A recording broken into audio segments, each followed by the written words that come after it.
이번 시간에는 그리스도인의 자유와 책임에 대해서 살펴보고자 합니다. 우리가 읽을 말씀은 고린도전서 10장 1절부터 33절까지 말씀입니다. 이번 시간에 다루고자 하는 것은 경험에 대해서입니다. 우리의 신앙 경험, 과거에 내가 승리한 경험, 중요한 경험들이 있는데 그 경험이 우리의 모든 것을 말해주지는 않습니다. 그건 과거의 경험이고요. 앞으로 나아가야 할 삶의 방향은 과거에 매여가지고 살지 말고 이제 앞을 바라보면서 주의 깊게 행하는 것이 필요합니다. 바울은 믿음이 강한 자들에게 경고하고 있습니다. 그런즉 서 있는 줄로 생각하는 자들은 넘어지지 않도록 주의하라고 했습니다. 고린도전서 10장 12절에 나와 있는 서 있는 자들이 누굽니까? 나름대로 믿음이 강하다는 자들, 나름대로 지식이 있다라고 생각하는 자들, 자기는 안전하다라고 생각하는 자들, 지금까지 안 넘어졌다는 겁니다. 앞으로도 안 넘어지느냐? 그건 장담할 수가 없습니다. 서 있다고 생각하는 자는 넘어지지 않도록 주의하라고 했습니다. 지금까지 내가 잘 서 있다는 그 경험이 앞으로 넘어지지 않는다는 것을 보장해 주진 못합니다. 그래서 주의하는 것이 필요합니다. 나는 시험을 극복하고 이기고 승리할 자신이 있다. 자신감은 좋은 것입니다만 과신해서는 안 됩니다. 자만이 됩니다. 그것을 보여주기 위해서 고린도전서 10장에서는 구약시대 이스라엘 민족에게 일어났던 사건들을 예로 들어서 이야기합니다. 바울은 이 예화에서 몇 가지 경고를 우리에게 주고 있습니다. 첫 번째는 특권이 성공을 보장하지는 않는다는 겁니다. 본문에 나오는 특권을 가진 사람들이 누굽니까? 이스라엘 백성들입니다. 이집트에서 나온 이스라엘 백성입니다. 그들은 유월절 어린 양의 피를 통해서 이집트에서 구출되었습니다. 그런데 그들이 나와서 광야 생활을 했다라고 했죠. 무사히 어린 양의 피를 믿는 믿음으로 출애굽은 했습니다. 그럼 이제부터 광야 생활은 넘어짐 없이 탄탄대로를 걷느냐? 그건 아니라는 겁니다. 예수 그리스도를 믿고 구원받는 자들은 예수님의 피를 통해서 죄로부터 구원받았습니다. 그럼 죄로부터 구원받았으니까 앞으로는 어떤 죄와도 맞서 싸워서 이길 힘을 갖게 되었느냐? 그건 아닙니다. 그건 예수님께서 십자가를 지심으로 내 죄를 용서해 주신 것이지, 우리는 앞으로 수많은 유혹과 죄와 환난과 핍박에 맞서서 그 믿음의 싸움을 싸워 나가야 합니다. 이스라엘 백성은 홍해의 침례를 통해서 모세와 동일시했습니다. 그들은 2절에 보니까 모두가 구름과 바다 속에서 모세에게로 침례를 받고, 모세가 침례를 주었다라고 기록되어 있지 않습니다. 모세에게로 침례를 받았다는 겁니다. 모세와 동일시했습니다. 모세는 하나님께서 세우신 지도자입니다. 하나님의 약속의 말씀을 직접 받은 사람입니다. 그래서 그가 바다로 들어가라라고 하는데 혹시 바다가 덮치면 어떻게 할까요? 하는 사람은 못 들어갑니다. 모세가 이 지팡이를 들고 바다를 가를 때 모세가 하나님께서 주신 말씀으로 그들에게 이야기할 때 그 동일시에서 홍해 바다를 그들은 통과했습니다. 침례를 받는다는 것은 상대방과 하나가 되는 것, 동일시하는 것을 의미합니다. 예수님의 제자들 가운데 두 제자가 나와서 예수님께, 하나는 주님의 왕국이 임할 때 주님의 오른편에, 하나는 주님의 왼편에 있게 해주십시오, 청탁을 냈습니다. 예수님께서 너희가 내가 마시는 잔을 마실 수 있으며 내가 받는 그 침례로 침례받을 수 있느냐 했습니다. 그건 무슨 말이냐면 예수님의 십자가의 죽음, 예수님의 부활, 여기에 동일시할 수 있느냐, 하나 될 수 있느냐, 이런 의미입니다. 그래서 모세에게로 침례를 받은 그들은 모세와 동일시했습니다. 고린도 교인들은 침례를 받았습니다. 신약교회의 침례입니다. 침례를 통해서 그리스도와 함께 십자가에 못 박혀 주고 장사되고 그리스도와 함께 새 생명 가운데 일어났습니다. 예수 그리스도와 동일시했습니다. 예수님의 십자가 죽음과 부활에 동일시했습니다. 자, 홍해를 무사히 통과했으니까 그 다음부터는 아무런 위험이 없느냐? 아니, 앞으로도 시험 그리고 고난 계속 닥칩니다. 이스라엘은 하늘에서 내린 만나를 먹고 하나님께서 반석에서 주시는 물을 마셨습니다. 정말 기적적인 삶을 살았습니다. 하늘에서 빵이 내립니다. 메추라기들이 날아와서 진영에 골고루 떨어집니다. 반석을 쪼개시고 하나님께서 물을 주십니다. 이게 얼마나 놀라운 경험입니까? 사람들이 천사의 음식을 먹었다고 시편 기자는 이야기합니다. 그런 놀라운 체험을 한 사람이 뭐 얼마나 있겠습니까? 우리 세대에는. 자, 그럼 그 이스라엘 사람들은 그렇게 하늘 양식, 하나님 주시는 물을 먹고 주님과 긴밀한 교제 가운데서 항상 살았느냐? 아닙니다. 그들은 의심하고 주님을 시험하고 반역하고 문제를 많이 일으켰습니다. 우리에게 무엇을 이야기합니까? 너희가 어린 양의 피로 이집트에서 구출된 것, 그게 앞으로 가나안 땅에 들어가기까지 모든 여정을 안전하게 보장하지는 않는다는 겁니다. 홍해를 무사히 지났다라고 해서 약속의 땅에 100% 다 들어가는 건 아닙니다. 하나님이 주시는 양식을 먹고 마셨다라고 해서 탄탄대로가 열리는 것은 아닙니다. 오늘날 우리 그리스도인들 생각해 보십시오. 예수님의 피로 구원받았다고 끝난 게 아닙니다. 내가 신약교회 성도로 침례 성도가 되었다. 그게 앞으로 남은 내 신앙 여정을 보장해 주진 못합니다. 하나님이 주시는 생명의 말씀을 내가 먹고 있다. 그것이 앞으로 내 신앙생활의 안전을 보장하지는 않는다는 겁니다. 영적인 특권들, 이스라엘은 영적 특권을 누렸지만 그게 죄에 빠지는 것을 막아주지는 못했습니다. 그런 특권을 가진 하나님의 백성일수록 더욱 깨어서 근신하고 주의를 기울여야 합니다. 영적으로 성장한 자도 유혹과 위험에 노출되어 있습니다. 따라서 자만하지 말아야 합니다. 고린도전서 10장에서는 그들이 실패한 삶들이 기록되어 있습니다. 우상숭배에 빠졌고 음행했고 시험했고 원망하고 불평했습니다. 훌륭한 특권을 가졌다라고 해서 좋은 신앙의 경험을 체험했다고 해서 항상 안전한 것은 아닙니다. 그래서 우리는 예수 그리스도 안에서 수많은 특권을 누리고 자유를 누리고 있지만 자만하지 말아야 합니다. 우리가 스스로 강하다고 생각할 때 우리의 나약한 모습이 오히려 드러나게 됩니다. 고린도 교인들 가운데에는 시장에 유통된 우상의 제물을 사먹는 사람뿐만 아니라 아예 대놓고 신전에 가서 우상의 제물을 먹은 사람도 있습니다. 왜? 우상은 아무것도 아니다. 나 어차피 가는데 신전에서 우상 숭배하러 절하러 가는 거 아니다. 나 당당하게 갈 수 있는 자유가 있다. 먹을 수 있는 자유가 있다. 근데 결국 그런 사람은 영적 대적과 직면하게 됩니다. 거기 아프로디테 여사제들이 전부 다 이 야한 복장으로 나와가지고 그 사람에게 추근대고 유혹하는데 왜 그 사서 고생을 합니까? 집에서 안전하게 아내가 해주는 고기를 먹으면 되는데 신전엔 왜 갑니까?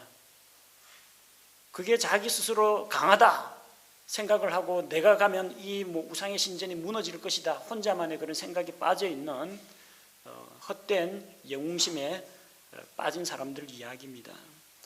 그런 사람들 많습니다. 기독교인들 가운데에도 원래 그 초년병이 제일 무섭다고 그러죠. 군의 2등병이 제일 무섭습니다. 원리 원칙대로 법대로 하기 때문에. 갓 전도사가 된 그 신학생이 창녀의 소굴에 가서 전도를 하겠다고, 자기의 믿음의 강함을 이제 보여주겠다고 창녀촌 들어갔습니다. 그들과 부대 끼면서 살면서 삶으로 간증을 하고 말씀을 선포하고, 나중에 그 창녀들의 유혹에 빠져가지고 몸도 마음도 다 망치고 나왔습니다. 나는 성경을 많이 안다, 올바른 교리를 알고 있다, 이단들 누구든지 걸리기만 해봐라, 나랑 한번 토론 붙어보자. 그 이단들하고 찾아다니면서 토론하는 사람이 있어요. 이단들 한번 토론으로 꺾어보겠다고.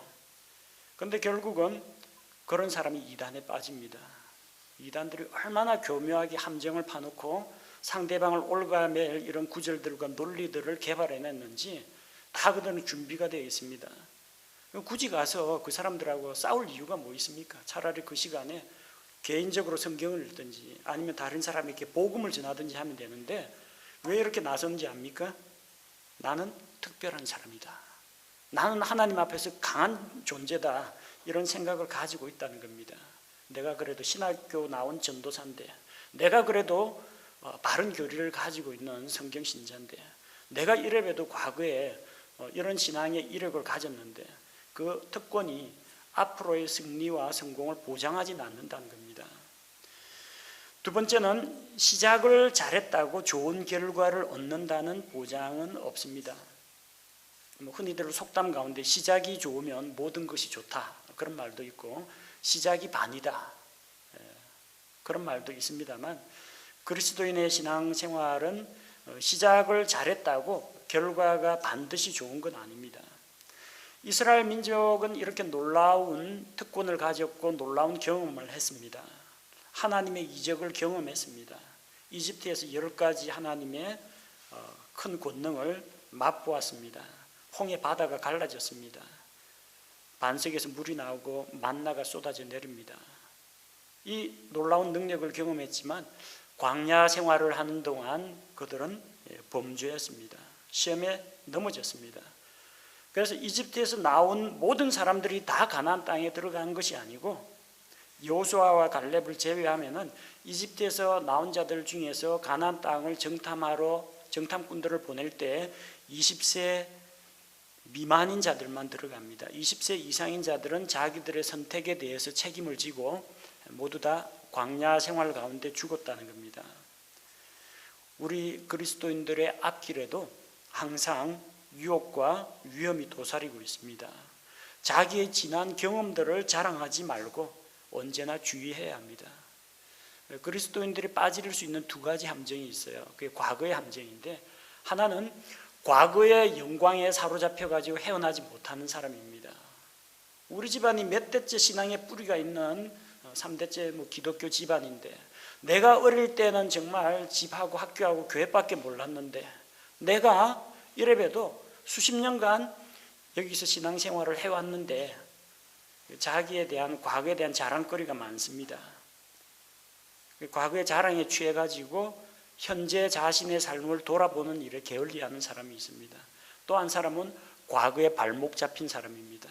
과거의 실패에, 그 실패에 대한 회한과 원망과 후회가 남아가지고 앞으로 나아가지 못하는 사람입니다. 그냥 쓰러진 채 쓰러져 있고 싶다. 쓰러지면 다시는 넘어질 일이 없으니까 안전하게 쓰러진 채로 있겠다. 슬럼프에 빠져 있을 테니까 좀 기다려달라. 연약한 무릎을 세워 일으키고 다시 앞으로 나아가야 하는데 그렇게 하지 않고, 난 그런 놈이야, 부족한 죄인이 어쩔 수 없지, 그런 말로 자기를 변명하면서 과거의 실패에 빠져가지고 앞으로 전진을 안 하는 사람이 있습니다. 둘 다 과거의 발목이 잡혀가지고 앞으로의 신앙생활을 태만히 하는 자들입니다. 지난 경험들 자랑하지 말고 주의해야 합니다. 이게 경험은 주의로 균형을 맞추라는 이야기입니다.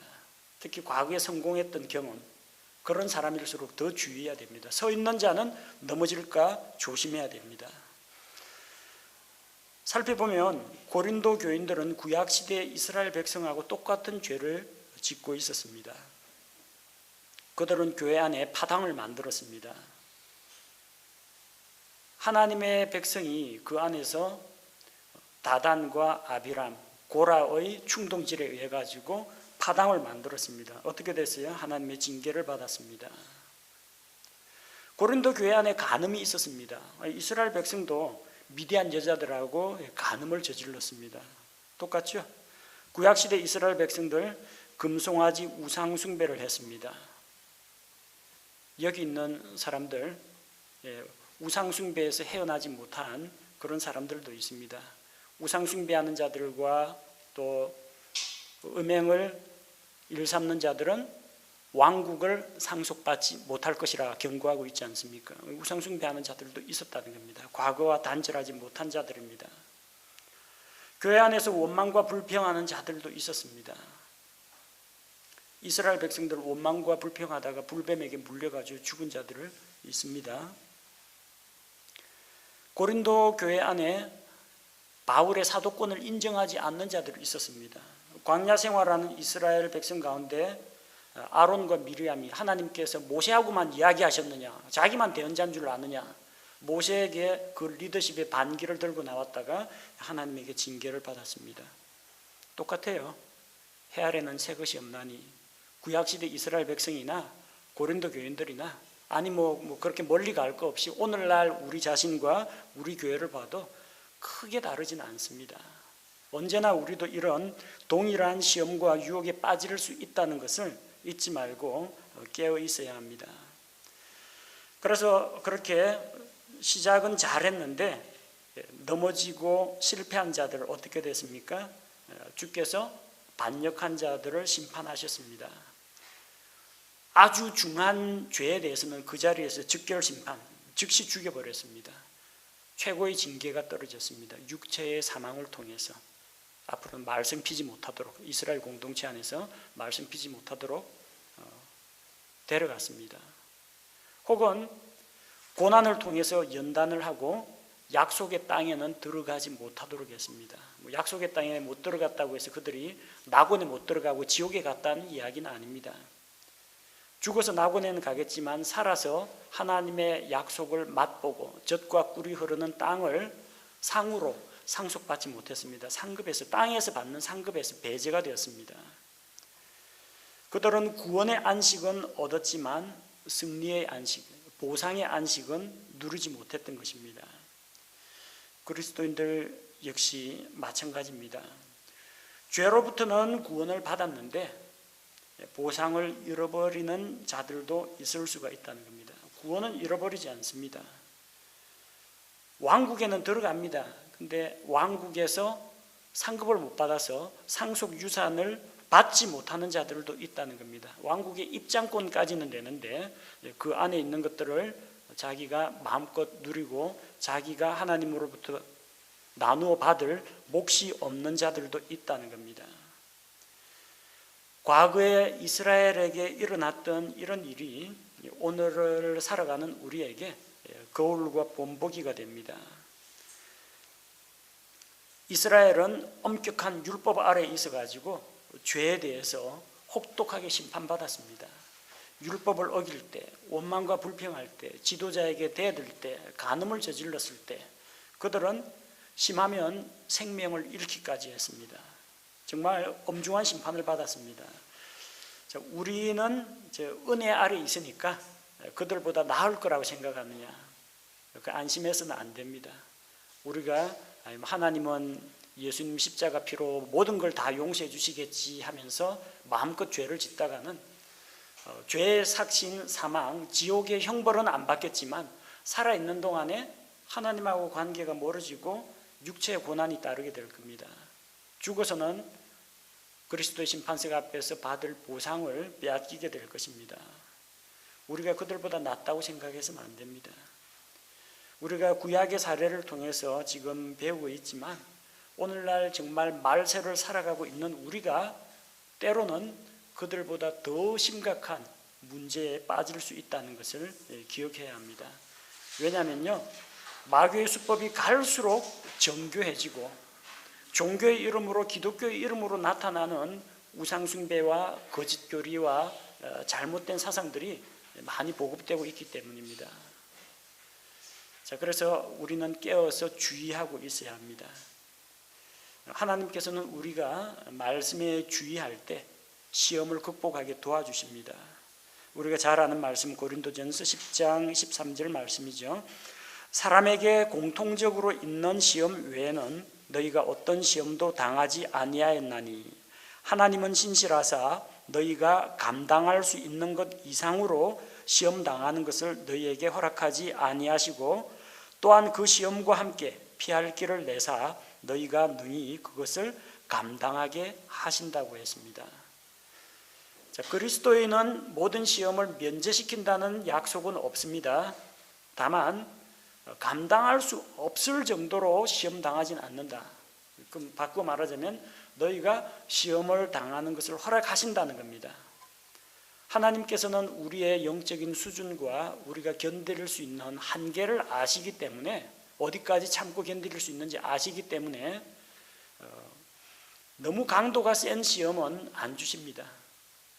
사람마다 믿음의 수준이 달라요. 그런데 이 시험이 이 사람한테는 뭐 별것 아닌 이길 수 있는 거지만 이 사람한테는 너무나 심각해서 오히려 시험에 의해서 쓰러질 것 같다. 그러면은 그 사람에게 맞지 않는 시험은 주지 않는다는 겁니다. 그리고 피할 길을 얼마든지 주신다 약속했습니다.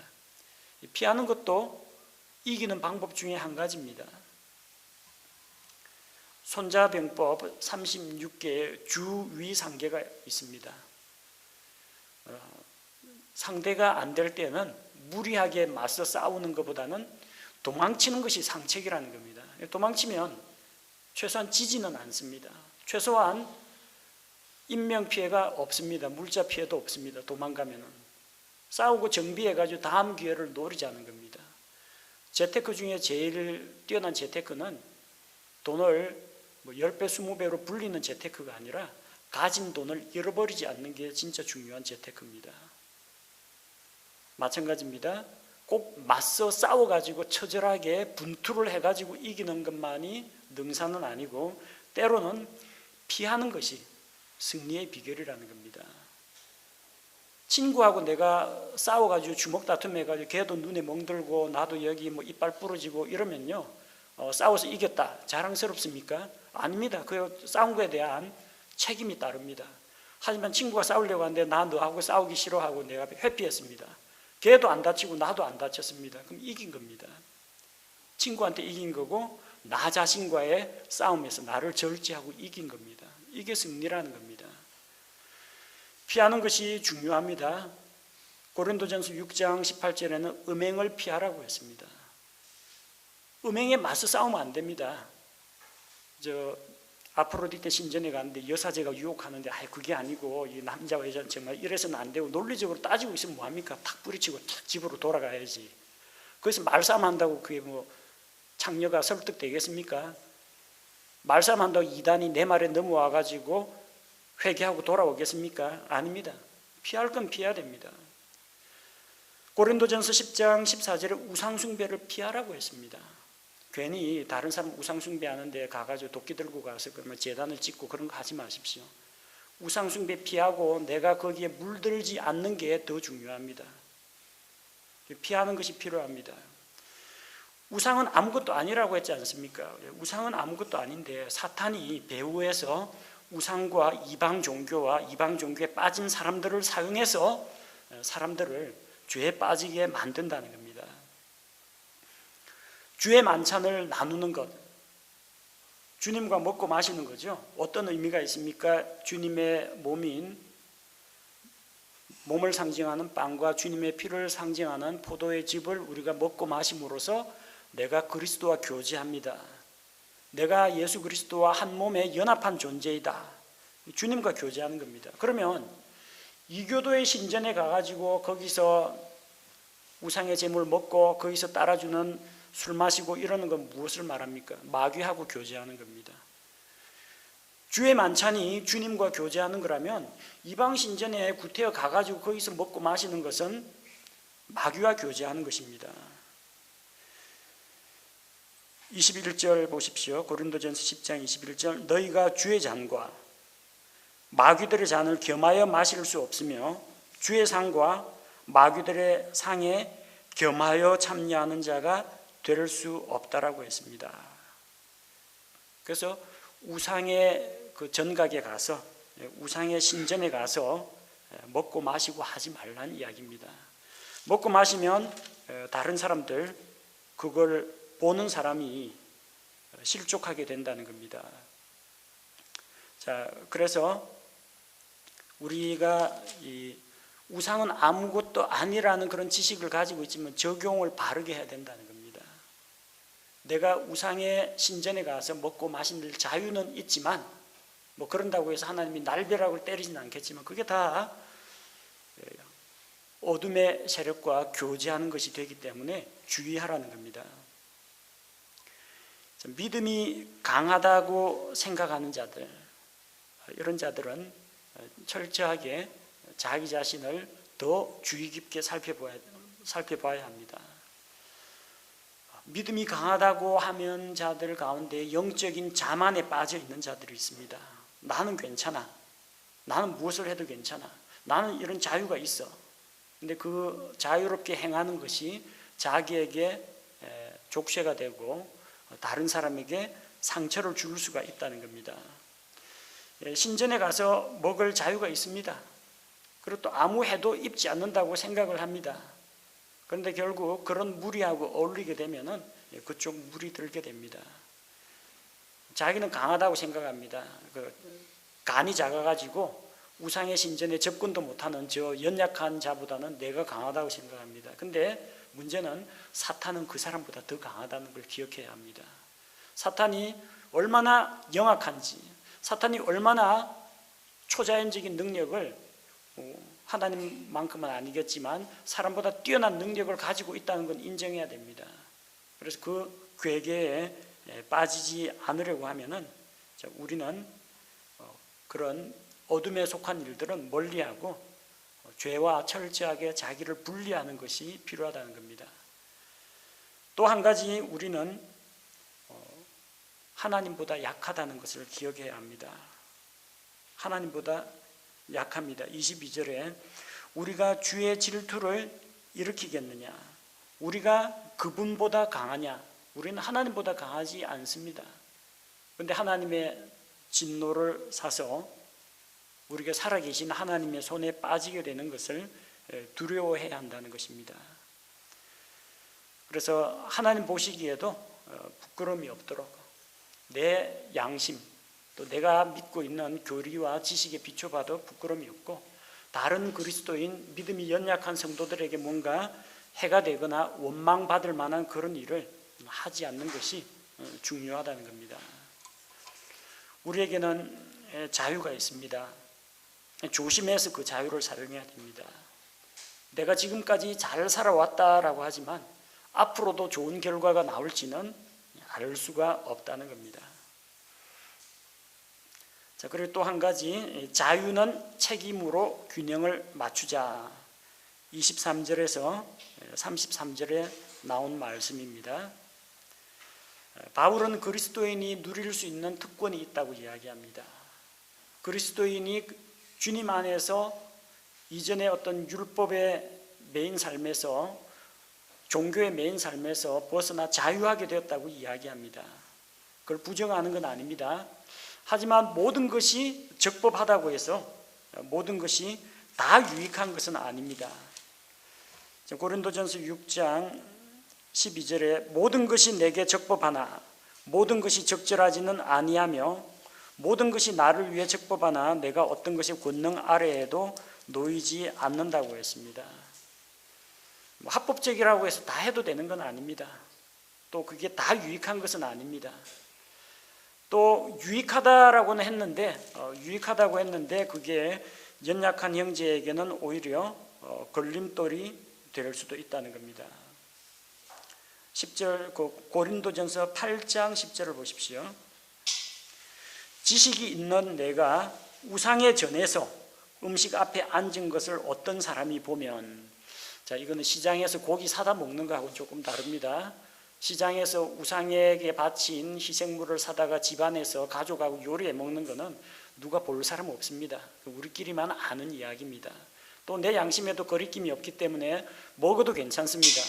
근데 아예 작정하고 우상의 전에 가서 음식상 앞에 앉아 있는 것을 어떤 사람을 보면은 뭐라고 생각하겠어요? 저 사람 우상의 전각에 마음대로 출입을 하네, 그렇게 생각할 겁니다. 우상의 제물도 거기서 먹네. 혹시 저거 우상에게 절하고 나서 먹는 거 아니냐. 어떤 사람이 보면 연약한 그 사람의 양심이 담대하게 되어서 우상들에게 바친 그것들을 먹게 되지 아니하겠느냐. 믿음이 연약하냐. 해도 되는 거구나. 뭐 옛날 생활 끊지 못하고 다시 우상 숭배로 돌아가는 연약한 형제가 나올 수가 있고, 아니면은 나는 저렇게 하지 말아야지, 그 형제를 원망하고 비판하고 멸시하는 사람이 나올 수가 있다는 겁니다. 자유는 내 자유고 양심은 내 양심인데, 하지만 이게 만약에 다른 사람에게 걸림이 된다면 하지 말아야 한다는 겁니다. 우리 각 사람이 조심을 해야 됩니다. 간혹가다 이제 등산을 하면 대부분의 산에는 절이 있는 경우가 많습니다. 또 산에 올라가가지고 대부분 점심때, 아침에 올라가서 점심때 등반하는데 한 11시 반에서 한 12시 반 사이 되면 절에서 공양이라고 해서 고기나 뭐 향신료는 안 섞인 절밥을 줍니다. 그거 먹어도 될까요 말까요? 질문하는 사람들이 종종 있습니다. 먹어도 되고 안 먹어도 됩니다. 그건 개인의 자유입니다. 근데 자기를 알아보는 사람이 아무도 없으면은, 자기 마음에 거리낌이 없으면 하나님께 감사 기도하고 먹으면 됩니다. 그 안에 뭐 그거 먹는다고 해서 불교에 뭐 오염이 된다든지 부처가 와서 그 뭐 이상한 거 뿌리고 가고 그런 거 아닙니다. 그냥 정갈한 음식이고 하나님이 주신 감사한 음식입니다. 근데 목사가 성도들하고 등반을 했는데, 목사가 절에 딱 앉아가지고 그 승려가 내오는 절밥을 먹고 있으면 성도들이 뭐라고 생각하겠습니까? 충격받을 겁니다. 아니, 목사님이 어째 그럴 수가 있습니까?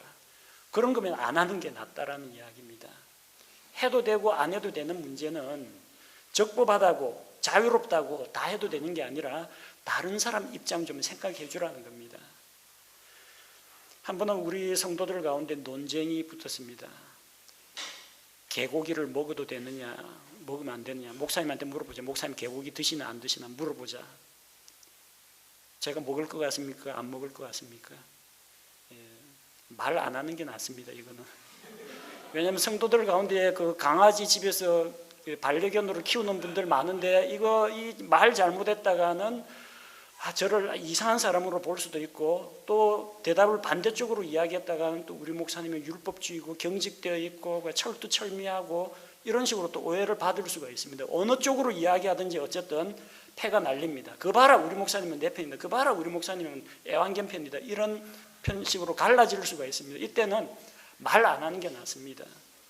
저라고 뭐 지지하는 정치인이나 정당이 없을 리는 없겠죠. 하지만 이거 잘못 입 밖에 내면은 그 봐라 하면서 교회 안에서 정치 문제로, 뭐 바울파 아볼로파가 아니라 이거는 정치 문제로 여당 야당 가지고 내분이 일어날 수가 있습니다. 이거는 차라리 말 안 하고 내색 안 하는 게 낫습니다.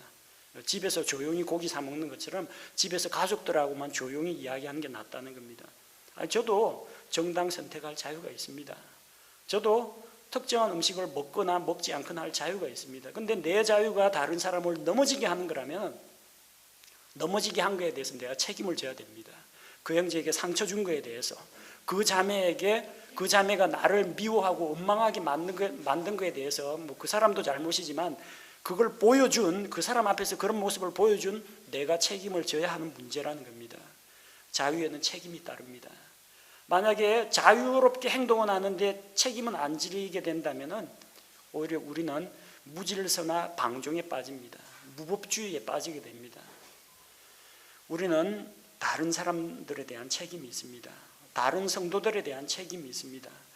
다른 성도들을 믿음 안에서 세워주고 그들의 유익을 구하도록 해야 합니다. 이게 우리 강한 자들이 약한 자들의 짐을 지고 그들을 섬겨야 할 책임이 있다는 이야기입니다. 또 빌립보서 2장 1절에서 4절 말씀처럼 겸손한 마음으로 다른 사람들을 돌아보아야 합니다. 내가 영적으로 성장했다. 내가 말씀 사역자다. 나는 강하고 담대한 믿음이 있다. 이런 자랑을 하기 이전에 자기를 낮추어 가지고, 자기도 옛날에 초신자 시절 있었을 거 아닙니까? 자기도 옛날에 한때 율법주의에 빠져본 적이 있을 거 아닙니까? 그 사람 입장을 이해를 해주고 낮추어서 다른 사람들을 돌아봐야 됩니다. 자유와 책임, 우상의 제물에 대해서 적용하자면은, 믿는 자가 공개적으로 우상의 신전에 가서 먹고 마시는 거, 이거는 경고하고 있습니다. 우리가 고린도전서 8장에서 읽은 것처럼 8장 9절에 오직 너희의 이 자유가 약한 자들에게 결코 걸림돌이 되지 않도록 조심하라.